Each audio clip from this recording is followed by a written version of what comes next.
movies.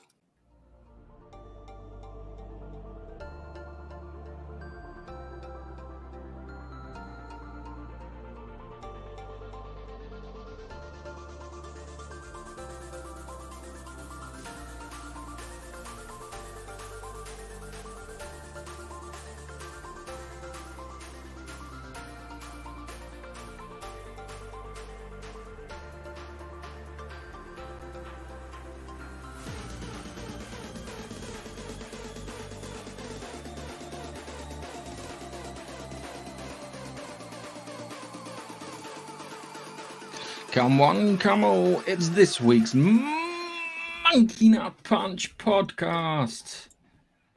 And as always on his podcasting journeys, I've got Nigel. So hello, Nigel. Hello, Nigel. And from an undisclosed South American country where he's not doing work for the CIA, it's Keith. Hello, Keith. Hello, Keith. Do you know what, Keith?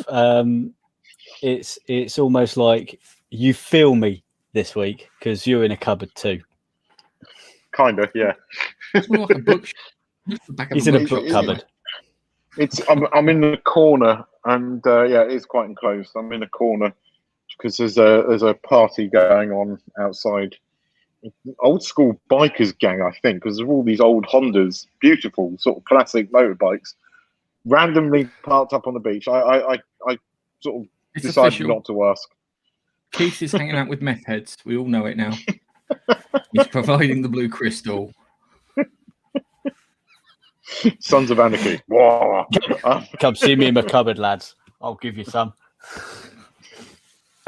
Anyway, on that note, we've got some stories to cover. We've got some Godzilla news, some dismal Disney stuff again. Good news for gamers, especially if you've got the Xbox Games Pass. Some bad news for other people with delays and shutdowns. And Keith and I finally get to talk about the last episode of WandaVision. Without further ado, let's move into the movie news.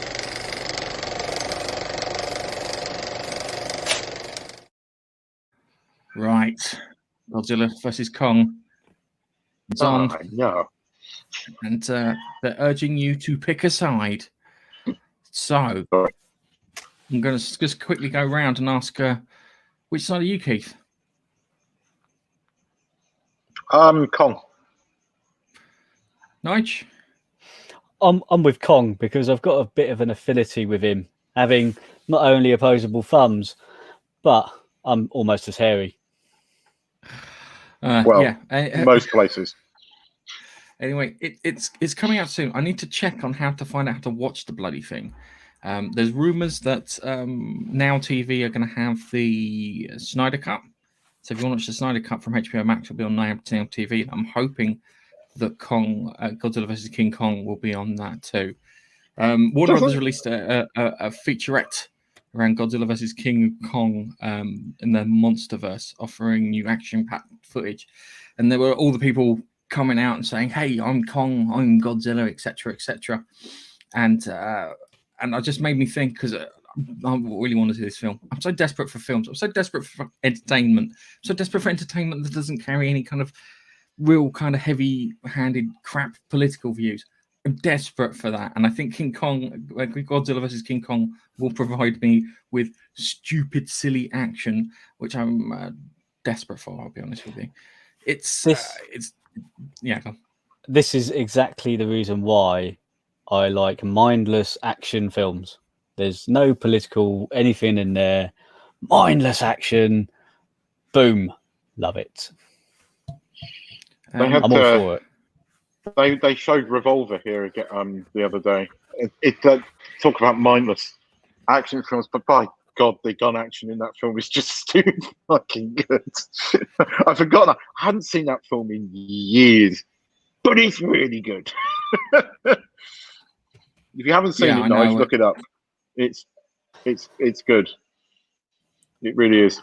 Stupid, mindless action of impossible shots. It's all about guns. It's kind of like it's a knife film with guns, if you know what I mean. That's how the director referred to it. It's a knife film with guns, and they do all this stupid shit with guns, and it's like it's mindless bollocks, but it's brilliant.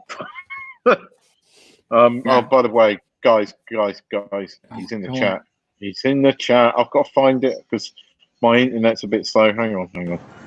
Hello, Dave. Yes. Right. So, talking about going back to the film, Babster is Godzilla. No, not a Godzilla. And Dave is Kong, which is the correct choice. Sorry, there is no correct choice. It's annoying because I think it's going to be Godzilla because it's Godzilla versus King Kong, not King Kong versus Godzilla. So you instantly know what side the movie's going for. Then I'm excited for it. They had the little featurette look quite good.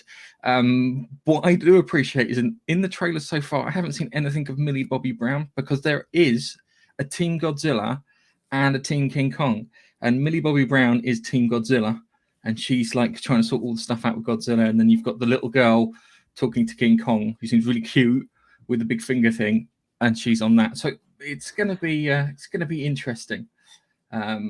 Be careful, my mum's listening. So don't say shit, fuck or bugger.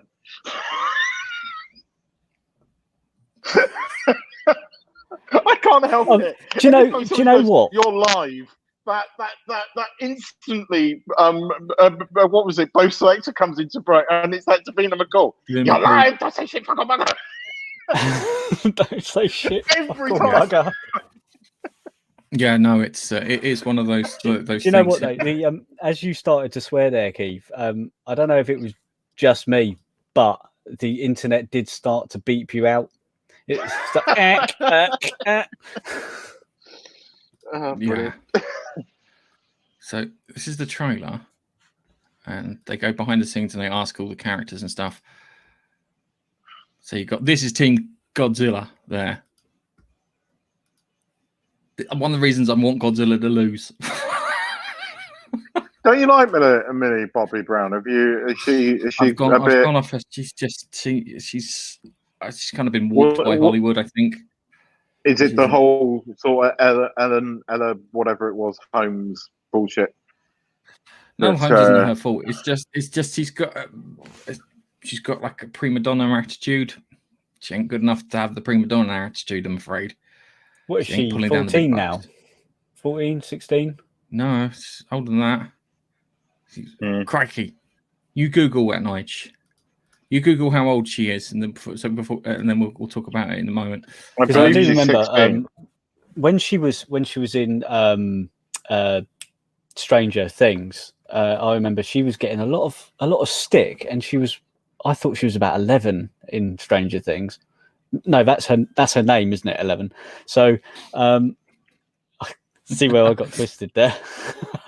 No, but I know she was quite young. She was about 14. She was getting loads of stick off the internet,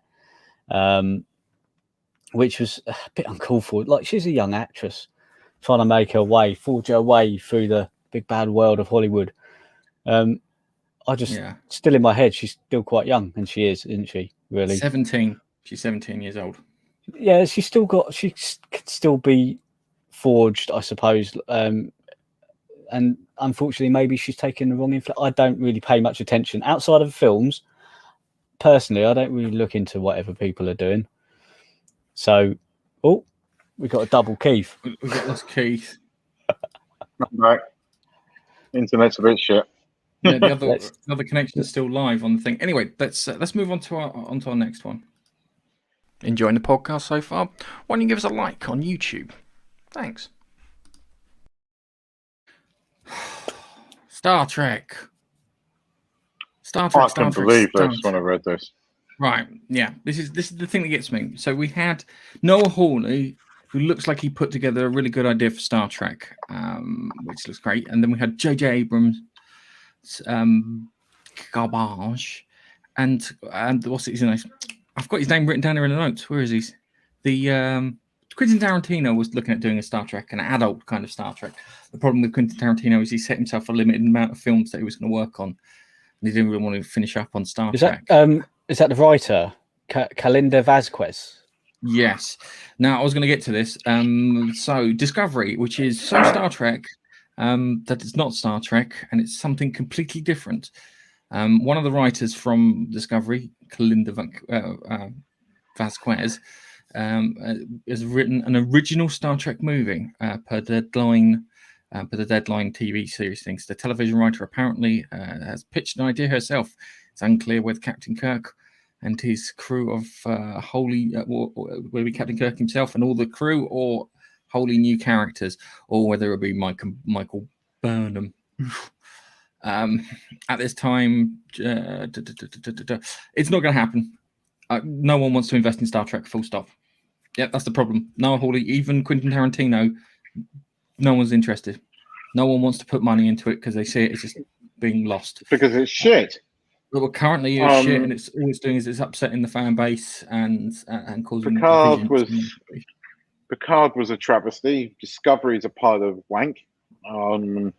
I can't stand below decks. It was not funny. It was stupid, inane, brain-sucking crap. Nothing good has come out of Star Trek since, well, Enterprise. I do like you've managed to tone that down a little bit because Dave's mum's listening. Yeah, I'm being very polite, actually. You've done well. My feelings towards Discovery, especially this last season. This is the first time I actually didn't even bother with the season finale. In fact, I didn't bother with the last 3 episodes. It was just such. I think it wasn't even that it made me angry. It was just crap. Yeah, I mean, that's the problem. But what's the new one? Strange New Worlds has started shooting, and the thing is, I quite liked. What's his name? He's got a weird name. Something Mount. I did like his Captain Pike. It was the one thing in Discovery that was quite good. Even What's Her Face as number 1 was interesting because she wasn't too all-female, all-power crap that Discovery likes to push. But dyslexic Spock just insults me. And I just can't see Strange New Worlds being any better, even though, on paper, it should be what every sort of original 60s Star Trek fan is looking forward to. But I know damn well it's going to be it's going to be more of the same drivel because they got the same writers, and these writers couldn't write anything. All I can think they couldn't write a freaking 2-word sentence. I watched. You mentioned Picard, and I watched Picard in a different light to what you two would, because you two are fans, and I'm just simply not. So I came at it from a different angle, and for me, it wasn't too bad, although it didn't draw me in as much as maybe it should have, as a program trying to draw in, say, new blood like me. Whereas, really, I think it should have pandered to the people who really like Star Trek, and they're the people who would really take this and demand more. Go, oh, we want more, but they didn't really. But the problem is they've damaged all their relationships with their investors. They've damaged their relationships with their fans. Yeah, they've damaged every. They've burnt every bridge they could find.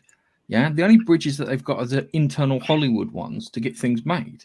Now, what I think it is how Kurtzman, Keith will understand this, but Kurtzman was saying, oh, we're doing this Section 31 thing. Yeah, we're doing one about Picard's dog. We're doing one about the transporter down on deck 13. Yeah, we're going to do a whole series on that. Yeah, and he just throws his shit out in order to try and guilt or push the television company into making it. So where the television company should go to Kurtzman and goes, you do that again, you're fired and you're never working with us ever again. Which should be the correct way of dealing with it. Yeah, you can't sit there and say, hey, we're doing this, we're doing that. No. You have to go past us first. We're the ones who sign off on the checks. We're the ones who do all the bloody CapExes and whatnot, so you can get your show sorted. But I think it's that. I think that's what it's a case of. I think it's that case of the desperate hold on to the Star Trek license, especially the movie part of it, and they will do anything to hold on to it. And I think that Strange New Worlds, even though it's Kiva Goldsman who's part of the crowd, is going to be less JJ's crew than the Kurtzman. I hope so. I hope so. I mean, the problem with Picard was, I think the only way we're going to get him back is if he was able to have his political statement, because Patrick Stewart has unfortunately gone nuts and has become, like everybody else, when Trump became president, he collectively lost his shit. And it fried their brains. I mean, I'll say I've just seen comment Dave. I'm not going to J.J. Abrams bash because I actually quite liked the first J.J. Abrams Trek movie. I know a lot of people don't. I know Gareth doesn't agree with me. I personally enjoyed it. I do not like any of the TV part of this universe. I think they went uber politics, but I think part of the reason I liked the J.J. Abrams Trek was I liked the cast, and the cast were a huge part of that. I like Chris Pine. I liked Carl Urban as Bones. That was just the central triangle was geniusly cast. Yeah, but they never used that central triangle. They changed it around. No, you're right. You're right. And it didn't really. Oh, that one of our favourite actors. He was in. Well, I'm wearing the T-shirt. Winchester. Simon Pegg, wasn't he? Pegg, yes, he was Scottish. He was Scotty. Yeah, Scotty. Yeah, of course. He did. I mean, don't get me wrong. His accent was dodgy, but I like Simon Pegg, so I forgave it. Yeah, I do remember that. That's about it. I don't mind those movies. I can watch those. I can't watch Discovery. I can't watch Picard because Whereas these movies, I suppose one of the reasons I don't mind these movies so much is because they rewrote the history right from the offset. The one move that I will give J.J. Abrams a little bit of credit for was rewriting it into an alternative timeline. So that wasn't you could argue that was J. Michael Skrzyninski. Well, it was a good idea because it meant that you didn't alienate the fan base immediately. But I am any Discovery writer, anybody that's worked on this show writing a movie, I'm not interested because they've proven beyond measure that they cannot write for Trek. Yep. The only thing that they care about is pushing an agenda, and it's so fucking obvious that when you've got the showrunner going, I don't care about Star Trek. Star Trek is a platform to push my agenda. I'm paraphrasing, but that's what he said pretty much. In a what was meant to be a sort of celebration of all things Trek. How has this guy still got a job? If we were in any other era, this guy would have been fired on the spot because that's not how you make money. Hollywood have turned into their own little community with their own politics, and it's weird because their politics have no morality in it. And we'll talk about that in the WandaVision review later. But let's go through some comments. Nigel, if you start from here, and that'll be good. Well, yeah. More JJ bash. Yeah, well, you've addressed that one. Yeah, Discovery was watchable when it was just Captain Pike and Saru or whatever his name is. Do you guys know Saru? Saru and Pike were the two characters I liked. I felt that the guy who played Spock could have done better if he had a better script. So those three were fine, and number one, she was also okay too. Pike seemed to temper the Burnham character and make her a bit, how can I put it, a bit less reasonable, crappy. Yeah, less crappy. Yes, crappy is the word. She kind of tempered him. They worked good as a foil together, and it's annoying that this stuff's not like it is. So yeah, what other comments we got there, Nigel? Right, David said never really got into Star Trek. I agree. One of them.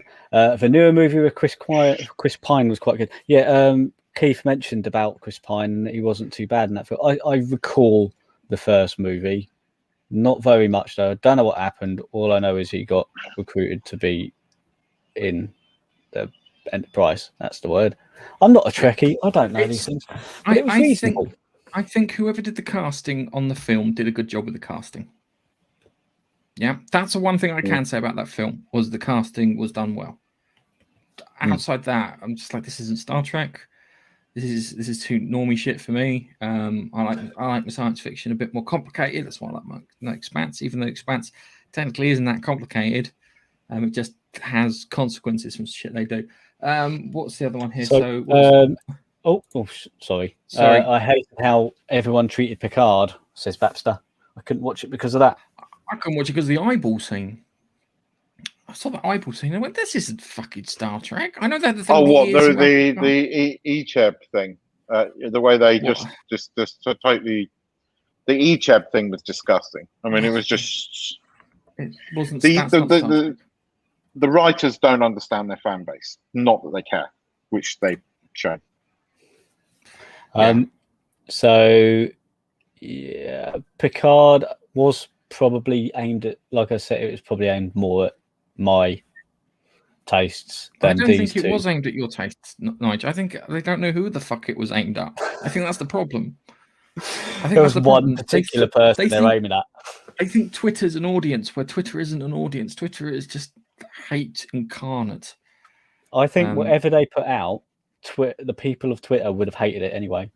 Oh, they hate everything. That's all that Twitter does. You can't aim towards them. Twitter is a toned down Dalek. You're never going to win with it. All right. Okay. So let's. What's this? So can I just say? Yeah, go on. Yeah, perhaps like the JJ movie, and the casting was awesome. So Chris Pine and Simon Pegg stand out for me. I can't remember anyone else, to be fair. Yes, he was ace. And Keith said the naughty word. Naughty. I don't even have a beeping machine.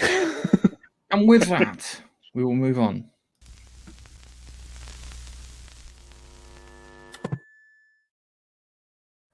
Right, this is how the story goes. The answer's no. Right, let me read the headline. Let me read the headline. Okay, Benedict Cumberbatch reveals whether he'd play Grand Admiral Thrawn in The Mandalorian.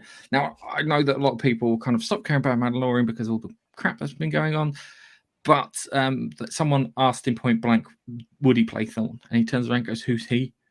And he turned around and goes, he's a blue character in Star Wars. And he was like, I'm not going blue.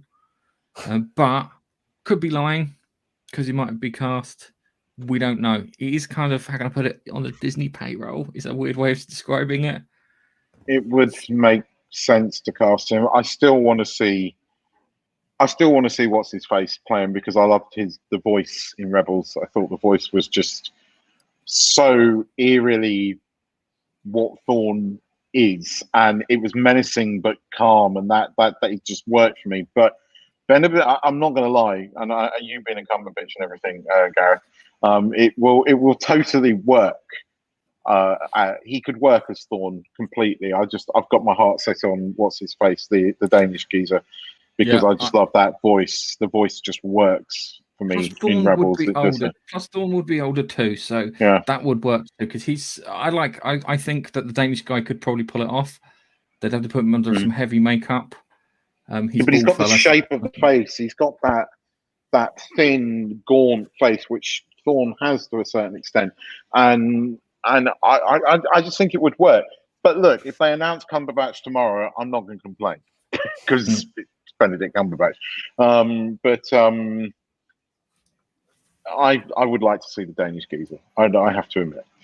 I don't have any opinion. I don't know who Thrawn is or whatever that little cartoon thing that you were talking about. I don't know what that is.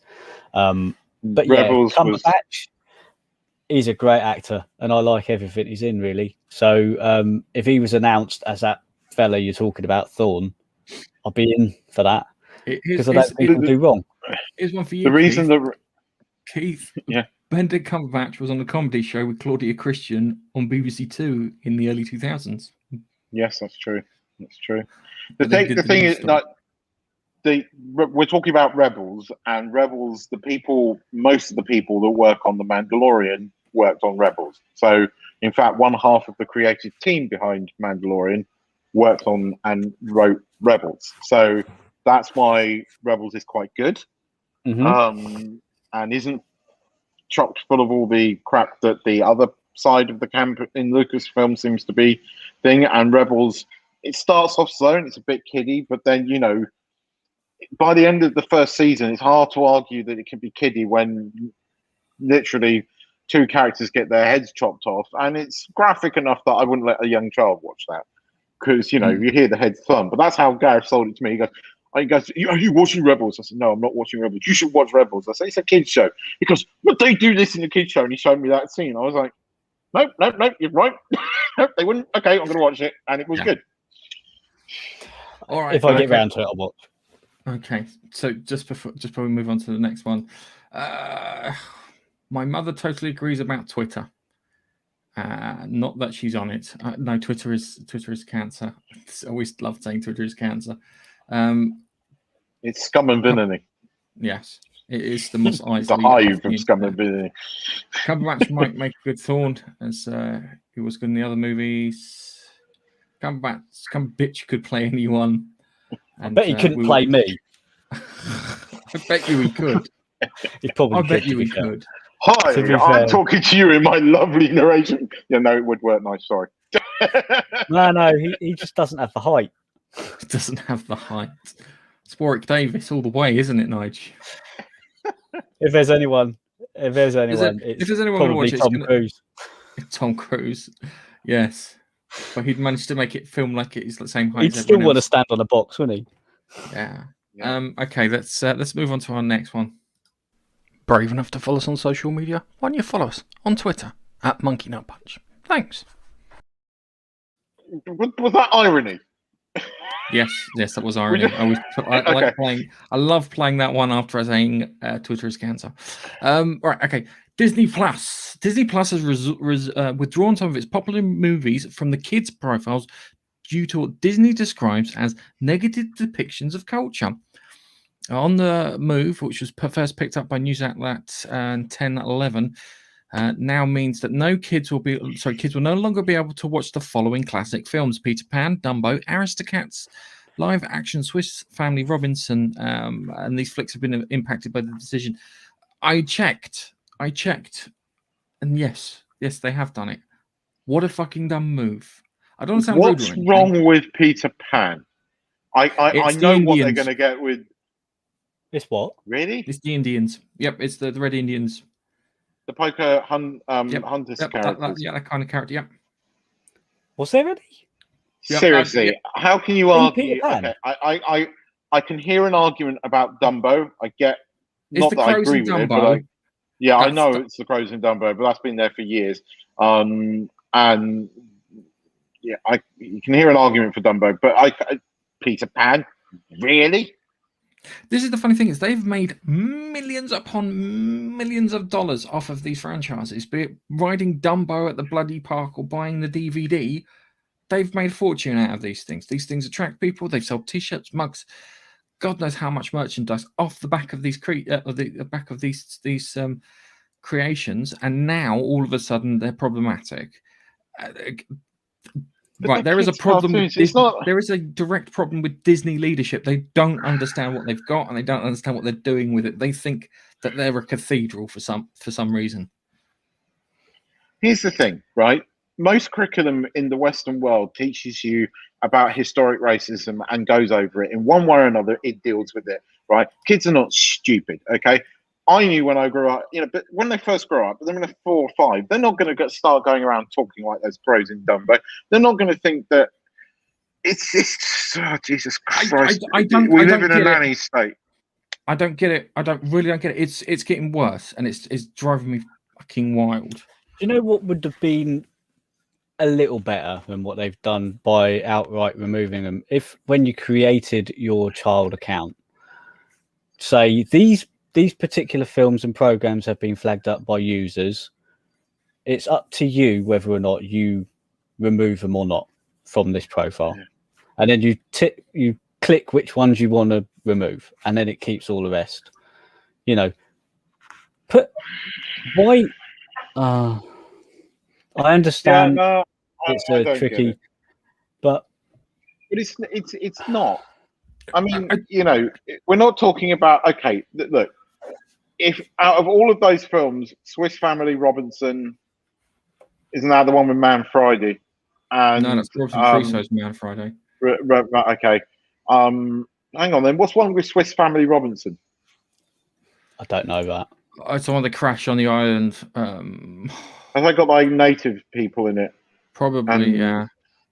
It's probably You know, got. I know what was the one Skippity Doo Dah Skippity Day. I know that I know Disney removed. That is, I think that's Song of the South, which yes, that's been removed. I mean, that's been literally been removed from existence. They've vaulted it is the term, as they stick it in a vault. The thing with that is that song Zippity Doo Dah, yeah, is such an earworm. That and the It's a Small World in Disney World stick right in your bloody head. And I actually like Zippity Doo Dah because it's the way of breaking It's a Small World out of my brain. But it's just a song. Yes, I remember you being adamant when we were in Florida to go on It's a Small World, you know, for a touch of irony because I'm a little bit smaller than you. Yes. And then for the rest of, I think it was the next 2-3 days, we were still humming that stupid little song. Yeah, I can set you It's a small.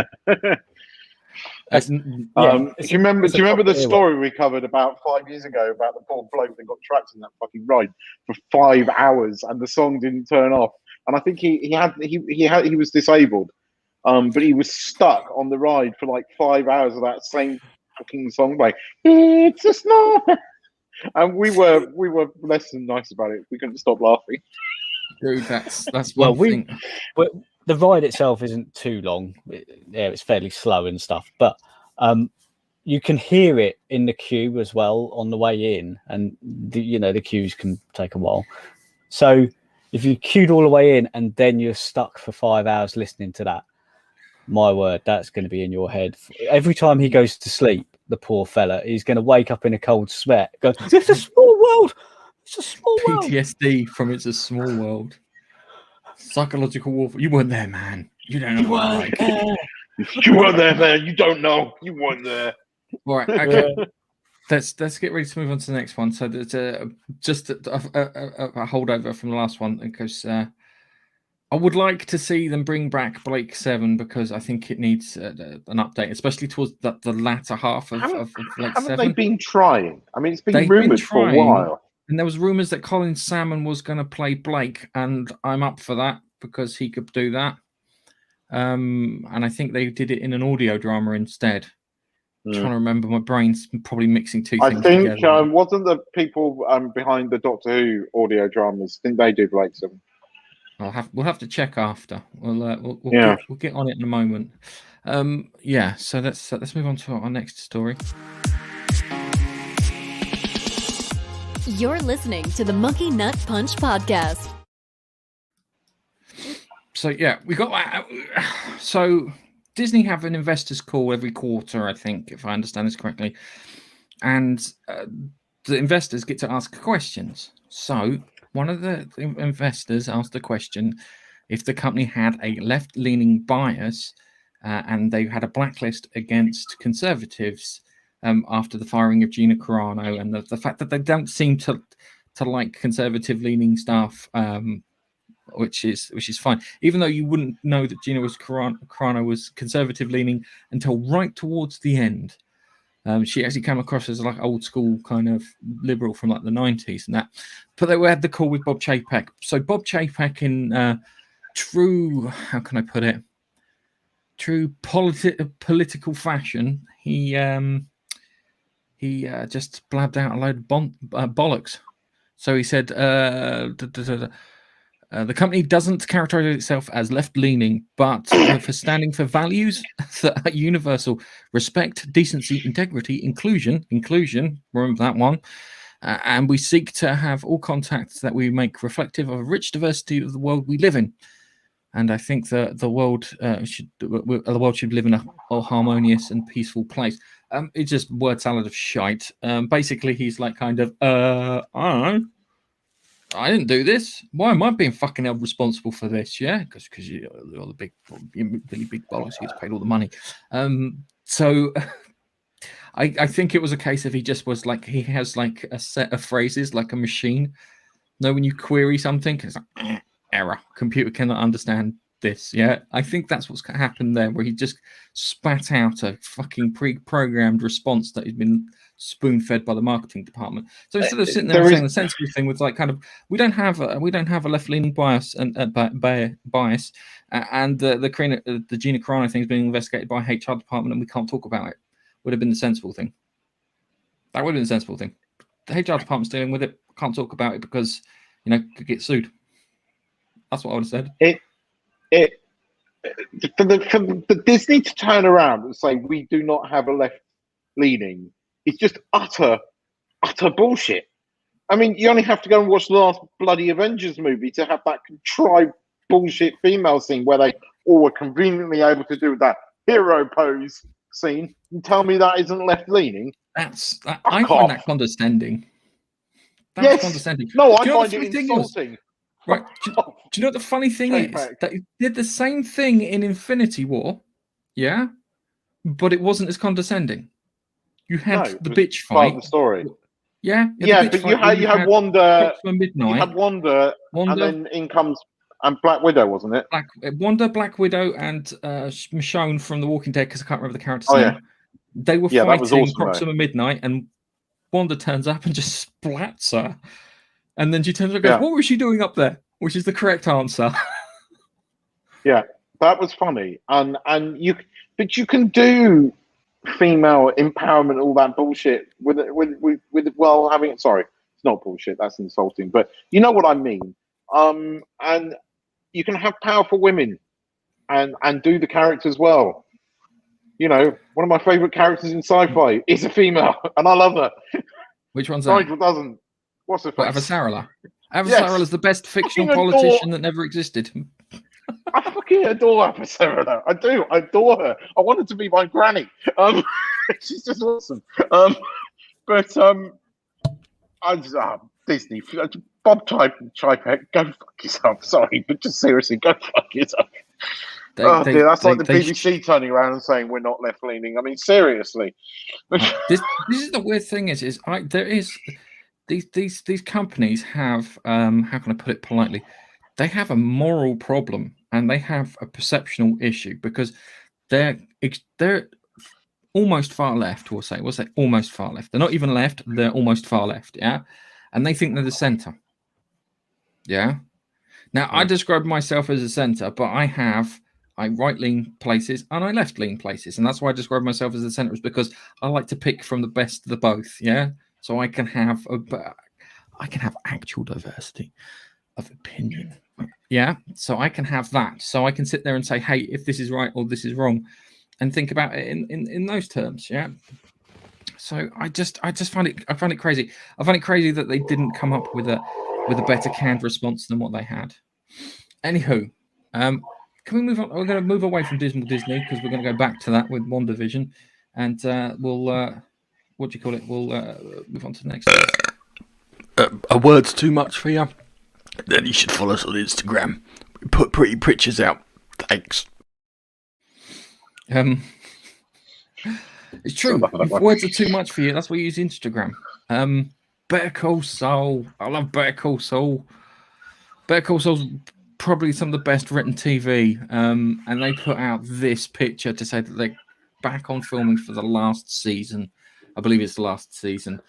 I have no idea what's going to happen. You've got I can't remember the Mexican, what's his mush? The one who hid out. Yeah, they tried to assassinate, but they cocked up. Is Kim going to survive? Is Kim the one that's tracking him down in the future? Is it Laulo? That was his name, Laulo. Is it Laulo trying to get his revenge? Is he going to get a happy end or is he going to get a nasty end? What's going to happen? I don't know. But I'm waiting here with bated breath. We've just got this kind of, if I can just zoom in a bit, that there just to say that they've started. There you go, 10th of March. Stupid Americans with the dates. See, if you had it the other way around, then putting the date there'd be easy. Just a tip for the entire country. Yeah, but I'm excited. Clearly the 3rd of October. That. Yeah, it's clearly the 3rd of October.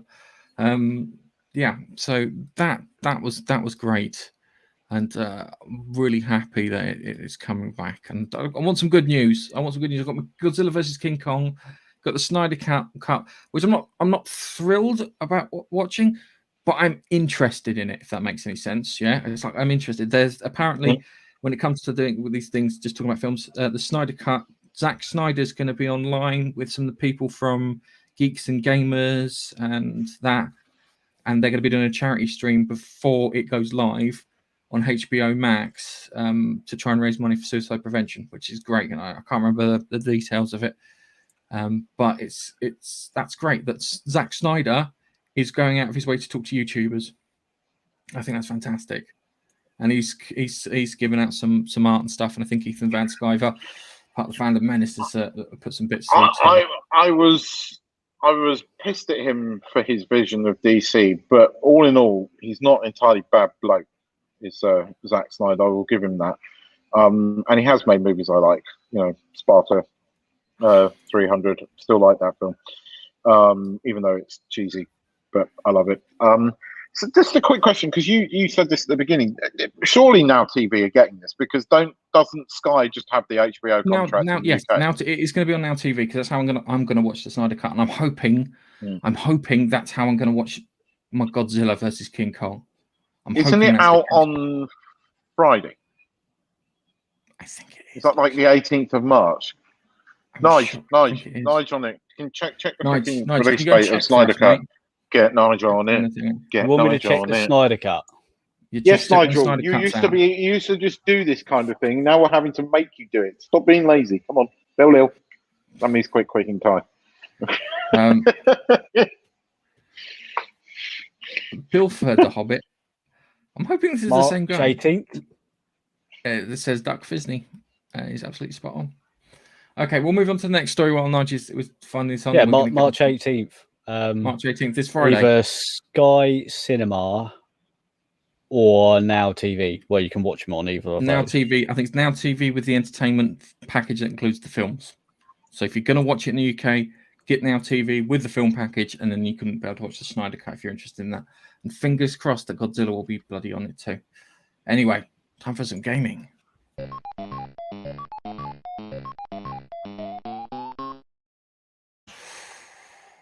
Bethesda. Finally, the wet ink on the Bethesda Microsoft deal has finally dried, and everything has been confirmed off.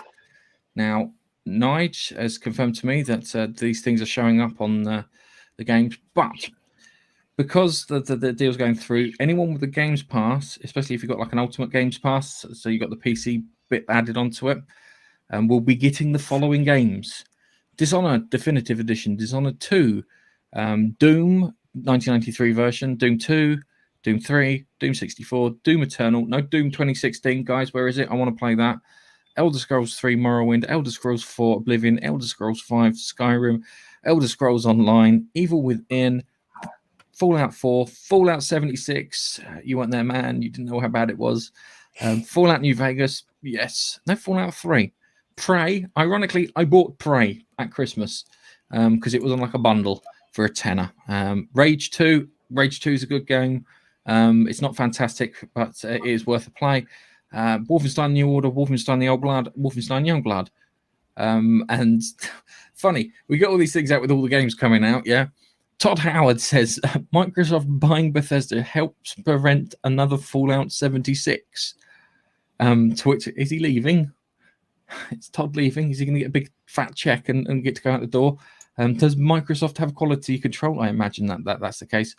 Also, Microsoft wants to use the id Doom engine on other Microsoft projects, which sounds good because I think the Vulkan API that is built on, it works really well. That's why you can get Doom on the Switch and Doom Eternal on the Switch because of the way the API is set out.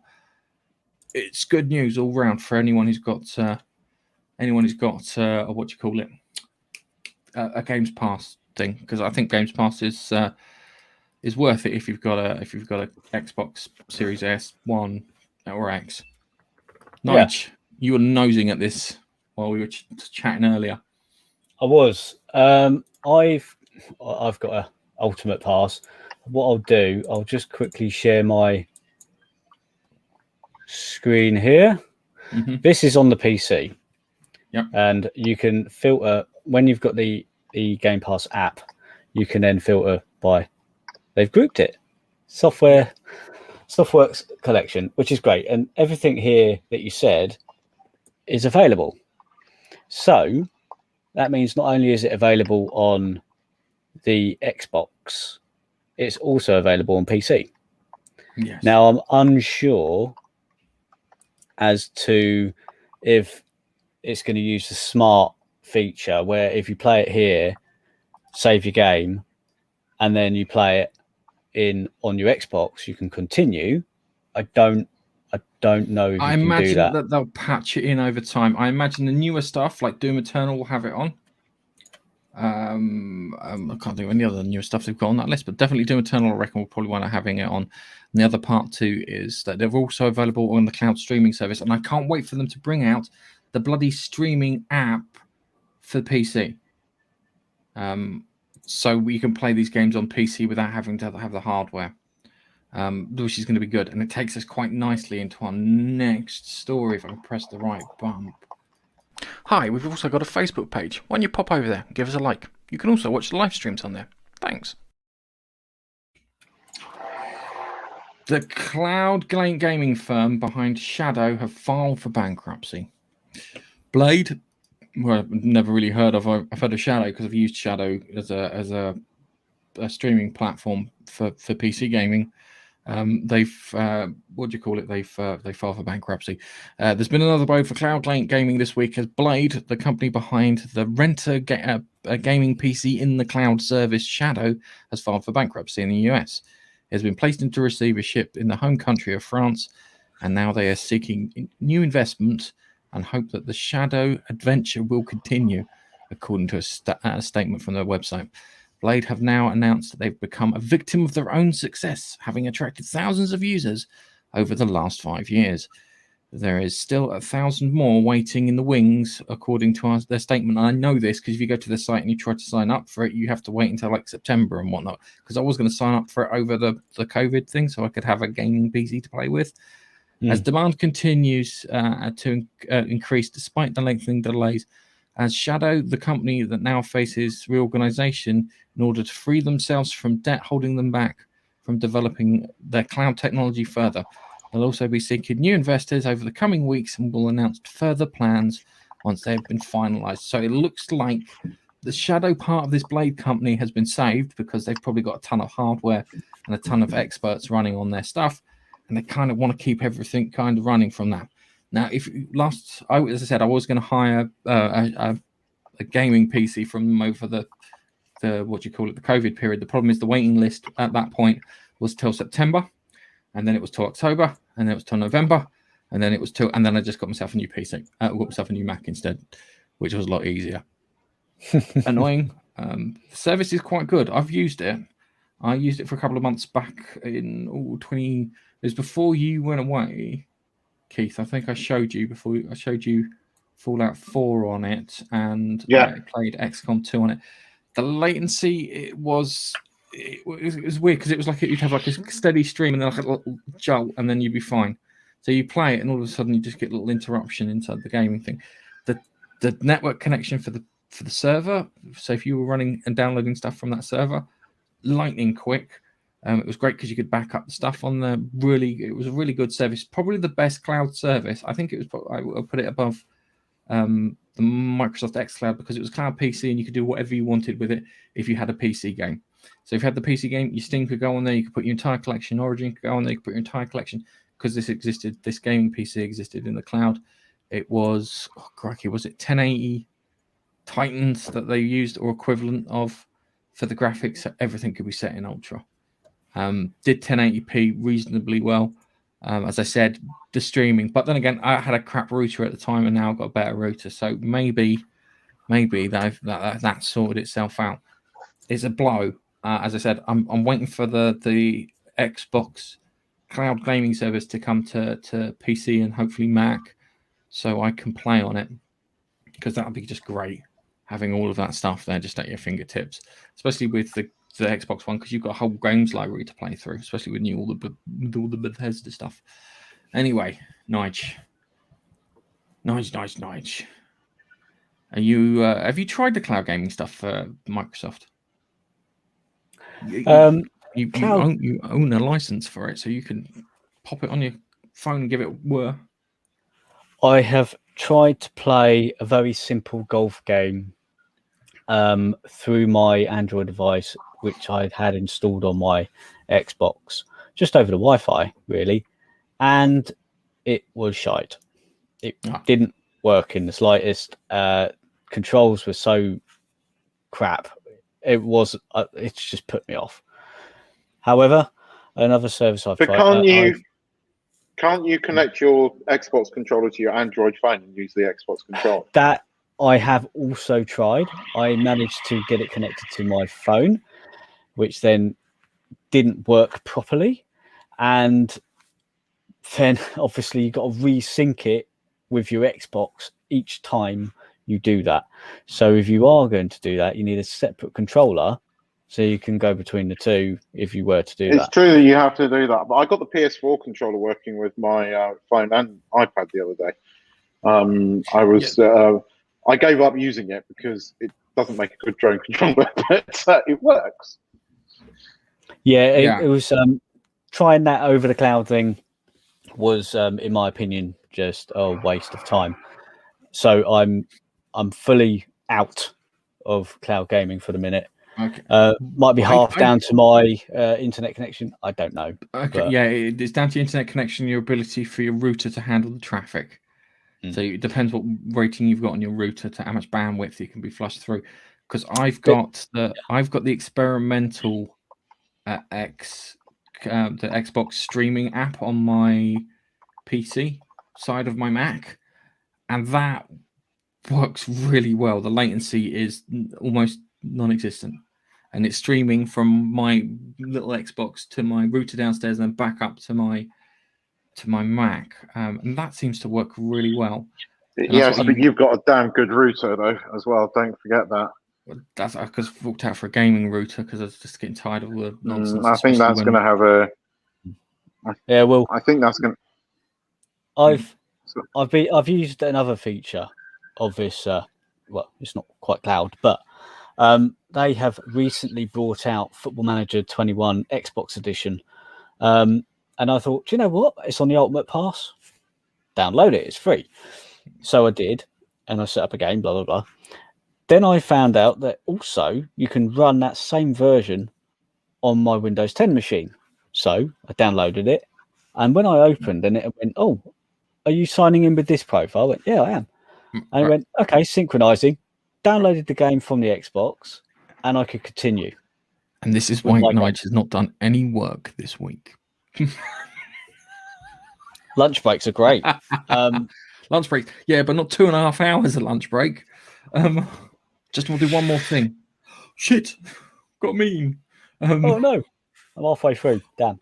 Yeah, so it works, and then you play on the PC. You do that, and you just, unfortunately for me, sometimes it doesn't quite sync. So sometimes it does, sometimes it doesn't. And you can't just click a button to tell it to sync, which would be better. If I could go sync, I know that's out of date. Sync, and it doesn't. You have to wait for the program itself to go, "Oh, I feel like syncing today." It's not. It's not a great. I imagine the more people use it, the better it'll be. So that's the smart delivery thing. So let's fantastic feature. Yeah, when it works. When it works. So yeah, we've got that. So we'll move on to our next story. Watching the content so far? Why don't you leave a comment and join in with us? Not a great one. Gran Turismo has been delayed till 2022. So the PS5 version of Gran Turismo, which is the Gran Turismo 7, has been delayed. In a statement provided to GQ and confirmed by IGN, a Sony spokesman wrote, Gran Turismo 7 has been impacted by COVID-related production challenges and therefore is shifting from 2021 to 2022. With the ongoing pandemic and its dynamic changing situations and some critical aspects of game production have been slowed in the past several months. We'll share more specifics on Gran Turismo 7 Its release date when available. We're going to be hearing this a lot this year. This is going to be the excuse for when we get towards the end of this year, and a lot of games are going to be pushed into February, March, April. Whereas a lot of this bullshit about tech stuff not being available and or manufacturing stuff, I argue, and prices being put up due to COVID. Gaming design is largely a collaborative thing, and if you can't work together, Zoom meetings and home working I can see that having an impact on this particular industry. I'm not saying that is the same for every single industry, but I can see it here. I can see, it's a shame.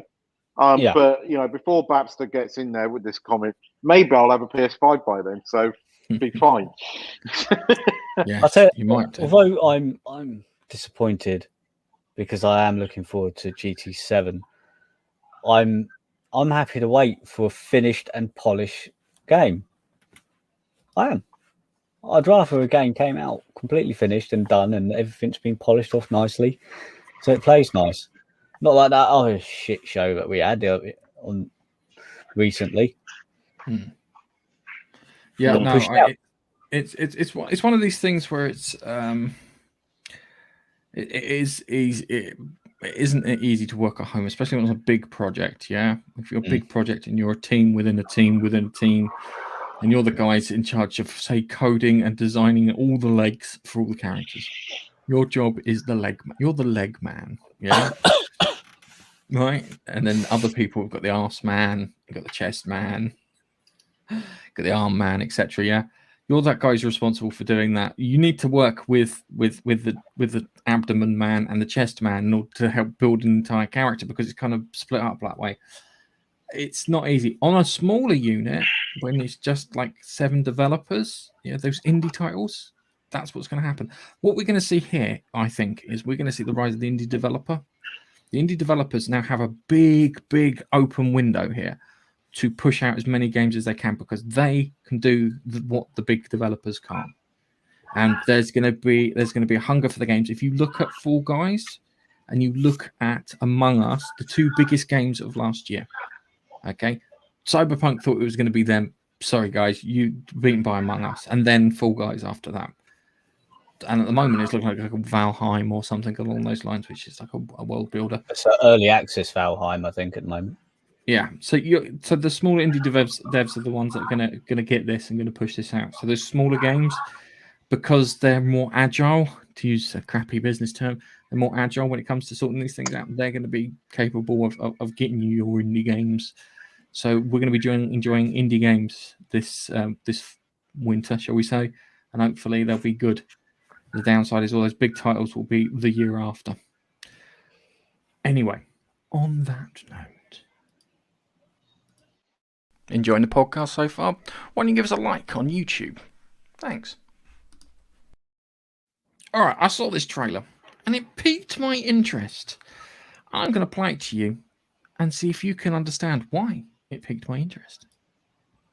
Please don't be 60 frames a second.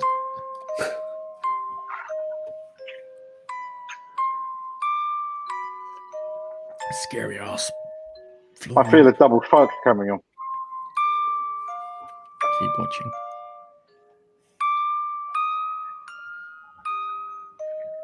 This sort of music always is a little creepy.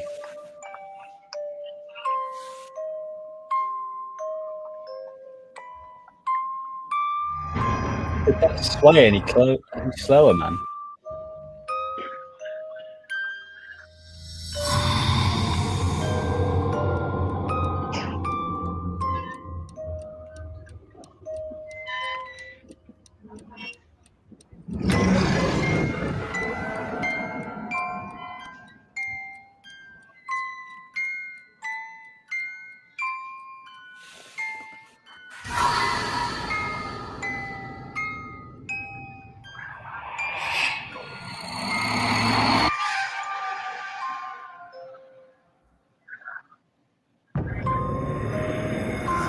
Well, that definitely looks like the GTA, whatever it was, demo.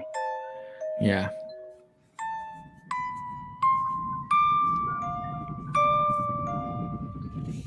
BT demo, that was it. Yes, that was it.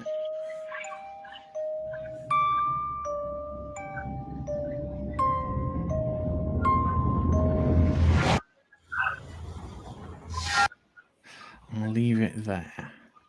But yeah, that was Evil Inside. I saw that trailer and I went, someone's did it. There was one called Allison Road. I think it was called Allison Road. That was going to be an indie game. It looked more like it was set in a house in Weybridge rather than, how can I put it, than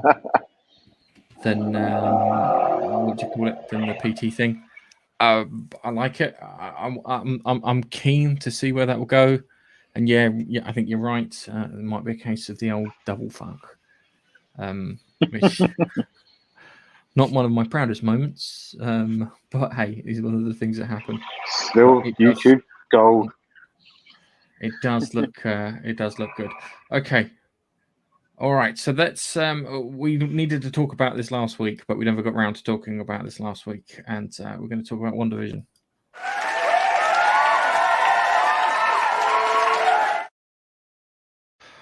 Well, as we like to say in the droning community, they fucked up that landing, didn't they? Yes. Yeah. Well.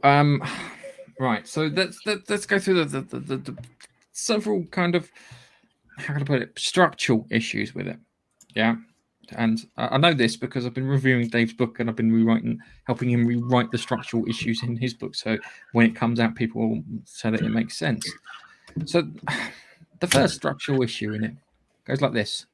The bad guy in Sword wasn't the bad guy. He really wasn't the bad guy. He may have had poor intentions with Vision, but he wasn't the bad guy. Wanda was the bad guy.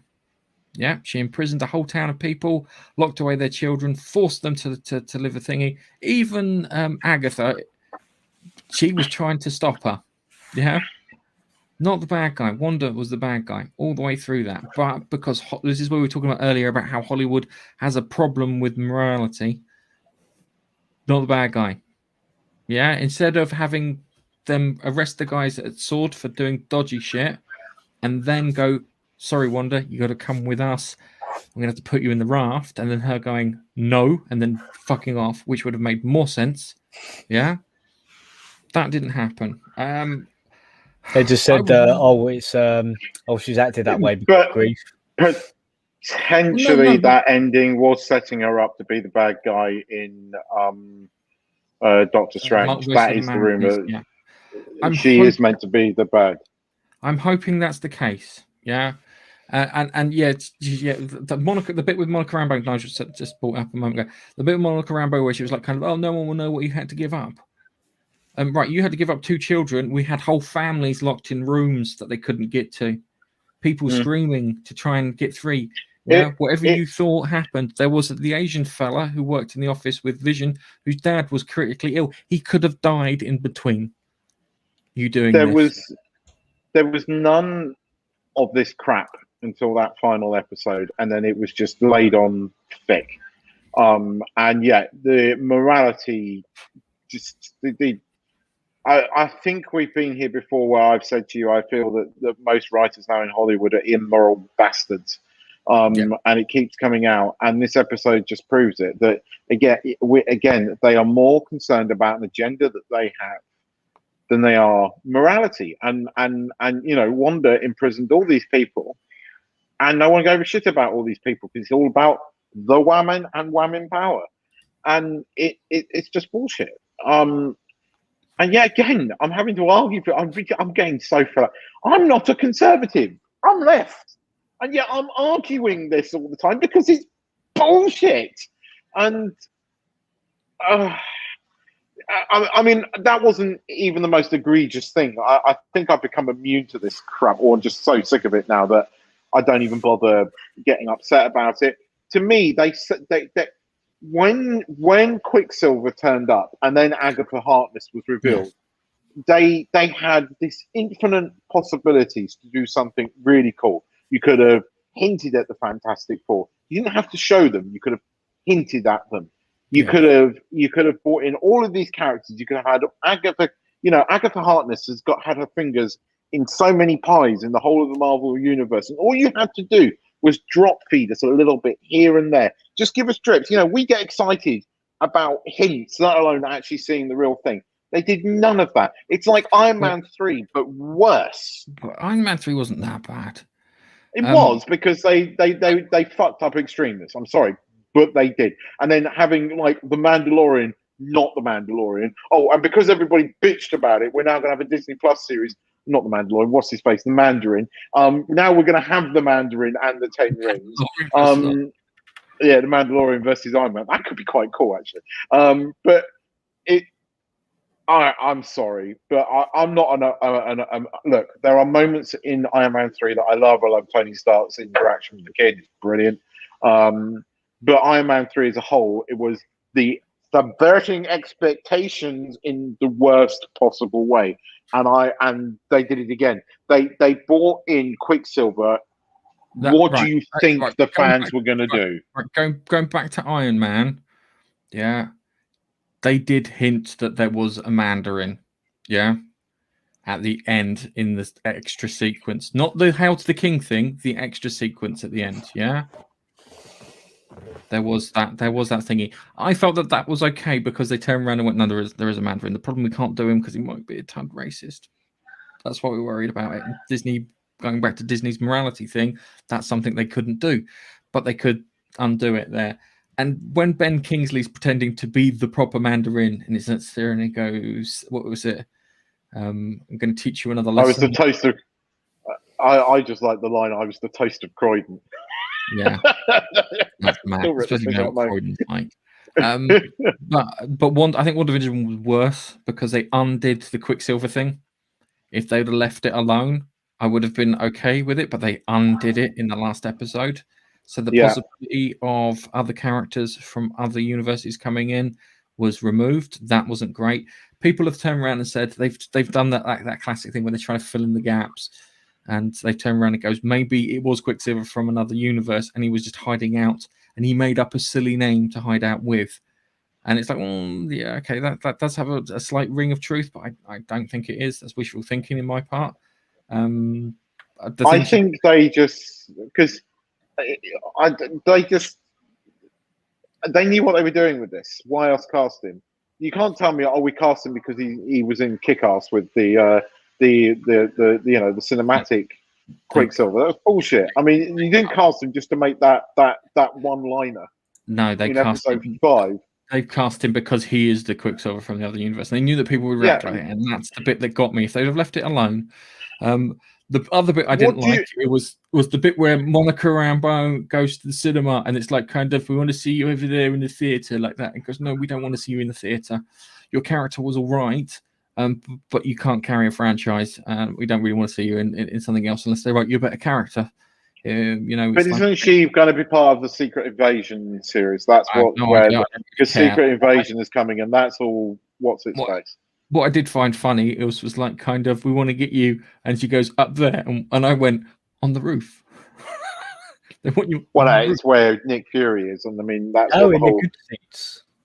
They had the good seats in those theaters. In the good seats, yeah. And the other thing is, maybe they should have arrested Monica Rambeau for fucking aiding Wanda. Yeah. And that kind of but that line was, "Oh, no one knows what you've been through." It's just bullshit. Fuck off, would you please? No, all she'd been through before starting it all was losing vision.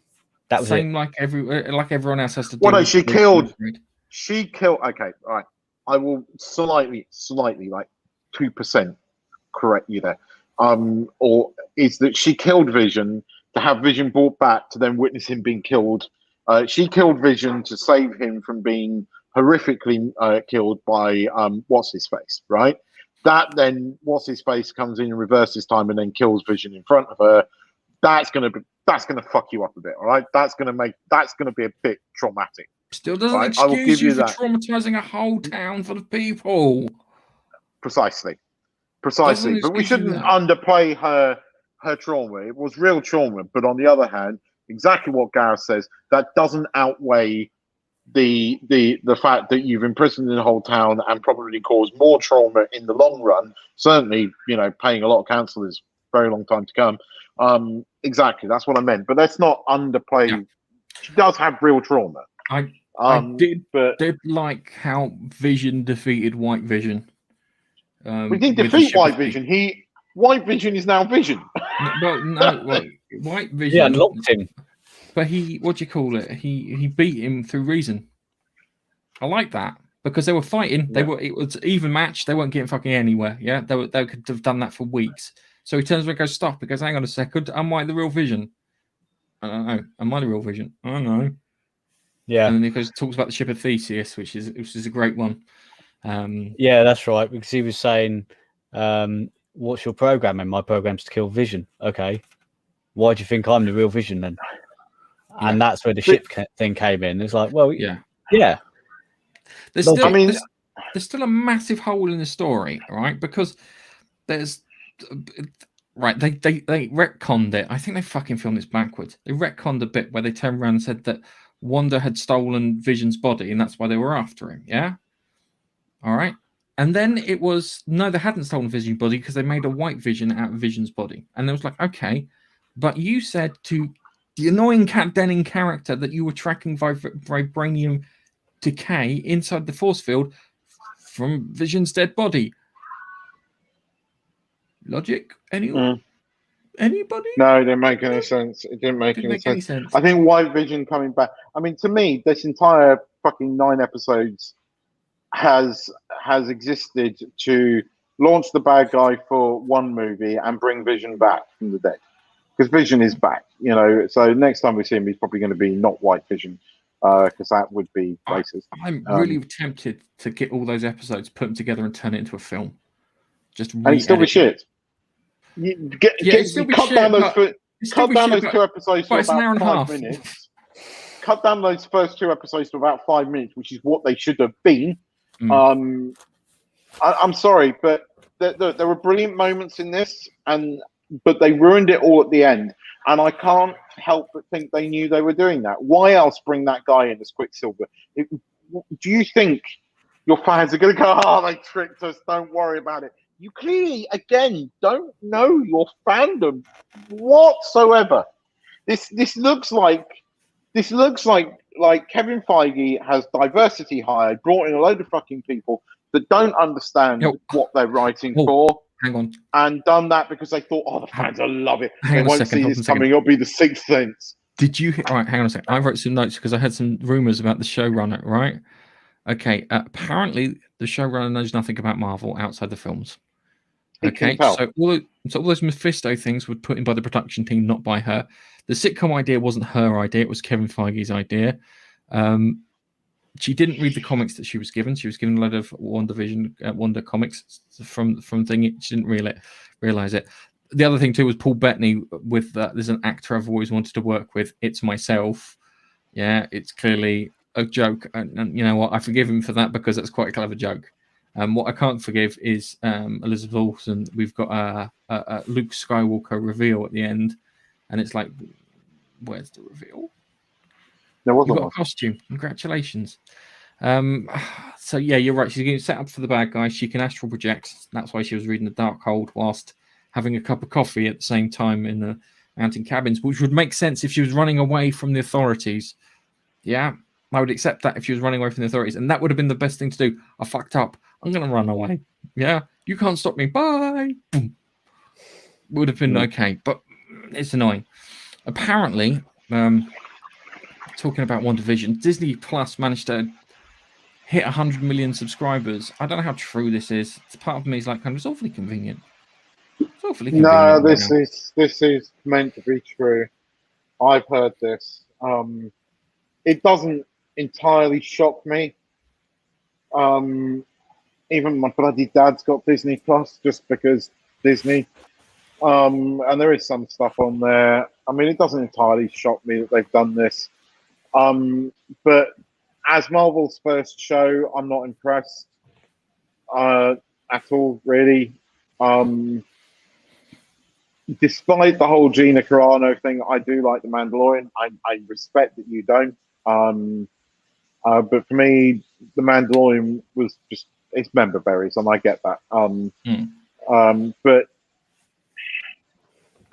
this was a massive letdown, and I can't help feeling that they knew that they were doing that, and their arrogance, they thought the fans were going to take that, or they just didn't care and they were making this for the thing is, like, 10 years ago, we were celebrating that nerdom was no longer like this niche thing, that comic book movies were everywhere and they're a huge thing. It's almost now that that's backfiring on us, because I was thinking this before we started, because now they don't actually care about the nerds who give a shit about this thing, because normies, and I mean that respectfully, won't really care about that kind of thing. They don't get into the characters for that kind of thing. And yeah, okay, fair enough, but that pissed me off. That pissed me off. And that's why Iron Man 3 pissed me off. I know what you're saying. Iron Man 3 was better than this. I will give you that. But that's only because you have Ben Kingsley being funny, and it was written by a British guy who put some British humor in there. No American would have understood. That's what it's at Christmas. No American would have understood I'm the Toast of Croydon, but I totally get that and still use that. Written by Shane Black and directed by Shane Black. Well, he was the big fat guy with the big glasses in Predator. He'd written Longest Goodnight, Lethal Weapons. I can't remember which ones. It was. I know they had a thing about subverting expectations, but sometimes you're going to do something like Extremist. Hang on a second. I think the Ben Kingsley subverting expectations was done really well. I remember coming out of that film being really disappointed. I have since watched it and been less disappointed, but I still don't think it's that great. I think it's better than Iron Man 2 in some ways, but I'm not a huge fan of it. This was a pile of crap at the end. And the thing is, had they done it, had they put a hint in there, had we got like a Fantastic Four hint, had they even just said you can't go to space because of the accident, right? Mm-hmm. Some of this could have been forgiven. All you had to do, right, to please us, we're easily pleased with this kind of shit, right? Just give us a couple of drops. Just drop feed us some shit. That's all you needed to do, instead of just taking a big fucking steamy pile of shit on us, which is what I felt like they did. Okay. All right. We'll leave it there. It screwed the pooch at the end. They pissed away all their opportunities. Hopefully they set Wanda up as a bad guy. But with that, it's time for our last part.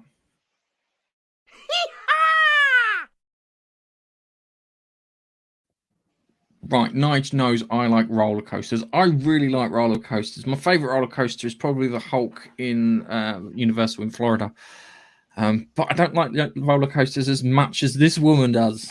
Meet the woman whose boyfriend is a roller coaster. She claims to have kids with I can't pronounce it. Gallagher Ingle, who's sexually attracted to objects, says she met the Skyscream roller coaster at Germany's theme park, and she finally understood what love really meant. Well, to be fair, Skyscream did let her ride him on the first date. Oh, nice in there with the one-liner. This really does meet all the criteria of what the fuck. Oh, yeah. A 43-year-old woman claims to be in a relationship with a roller coaster. Gallagher Ingalls from France, sorry. She says kids with the theme park attraction. Ms. Engels says she's been sexually attracted to objects since her teens, but as she's become adult, she's become fascinated with roller coasters when she was 38. The artist, it had to be a fucking artist, didn't it? The artist found herself developing a strong romantic bond with a German ride.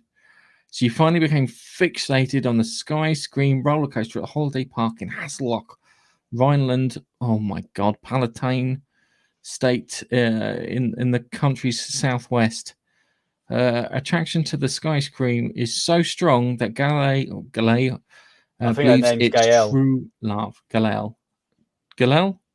Like Giselle? Anyway, you could say that I'm sexually drawn to roller coasters, but since I met the Skyscream roller coaster, I've understood what love really was. I'm not passing. Oh God! So she's built a mini replica of it, and said that's her kid. That's what she said. Fucking Engel nut, went man. model of her boyfriend, Skyscream roller coaster. What the fuck? That is what that is a completely what the f's going on there. I've heard of these lunatics. Oh god, there's just she's unable to have any sexual relationship with the ride. I should fucking hope not. I don't want anyone sponging down a fucking seat after I come off the fucking Hulk at Universal. Oh, Gareth! Seriously, too much detail, man. Seriously, dude. Do you think she asks when she goes to ride the coaster? Do you think she asks to God, go Nigel. front, middle, or back? Oh, I knew you were going further. I knew you were going to go further, Nigel. Oh, God. Here we go. And the people who are, they say disgusting they put- notes, Nigel. they've put cling film or something over the seat to push. Nigel. It's that There's woman the again. line. There was Gareth, Nigel. You're out to sea, mate. Quick! The people on the ride go, "Oh, it's that woman again!" Quick! And before Nigel Get the brings seat us down covers. into a further hole of depravity and disgusting sexual exploits, we will say goodbye. Say goodbye, Keith. Nigel, for fuck's sake, say goodbye and don't say anything else about Roller Coaster Woman. Goodbye. Goodbye.